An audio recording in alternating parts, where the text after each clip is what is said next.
Hello வணக்கம் madam. Hello cross டாக்ல I think இன்னொரு காலர் நினைச்சிருக்காங்கன்னு நினைக்கிறேன். மேடம் நான் வல்காரிட்டி வாஞ்சிநாதன் பேசுறேன்.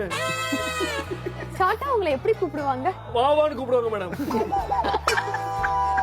சொல்லுங்க வாவா. ஆனா என்ன தவிர என் மனைவி எல்லாரும் வாவான்னு கூப்பிடுறாங்க. அதுதான் பிரச்சனை. மறுபடியும் ஒரு முறை நேயர்களுக்கு சொல்லிக்க விரும்புறேன். இது ஃபன் மியூசிக் சூப்பர் ஜோடி ஃபன்னா போகக்கூடிய ஒரு மேடம் என் மனைவியை வாவான்னு கூப்பிடுறது ஃபன்னா இருக்க. நாங்க ஒண்ணா இருக்க முடியல, உங்க ஃபன்னா இருக்கிறது பேசுறீங்க நீங்க. நீங்க இங்க வந்து பாடல்கள் கேட்டீங்கன்னா நான் போடுவேன் சார். தீர்ப்புக்கு நீங்க வழங்க மேடம் பாடல் முக்கியம். என் பொண்டாட்டி பழைய மாடல், அவளை எப்படியாவது ரெடி பண்ணணும், அதுதான் எனக்கு மேட்ரு. மனைவி பெஸ்ட். அவளை கொருட்டூர் குப்பை தொட்டி கிட்ட பார்த்தேன். குப்பை தொட்டி கிட்டயா பாத்தீங்க? ஆமா, எச்சித்து பிளான் கீழே குனியும் போது பாய் வீட்டு கல்யாணம் அன்புடன் வரவேற்கிறது பத்திரிக்கை அதை எடுத்து பார்த்துட்டு அந்த கல்யாணத்துக்கு போய் பிரியாணி சாப்பிடலாம் நேரா போனேன். சரிங்க. அங்க குஸ்கா அடிச்ச பொம்பளை தான் என்னுடைய மனைவி குமுதவள்ளி.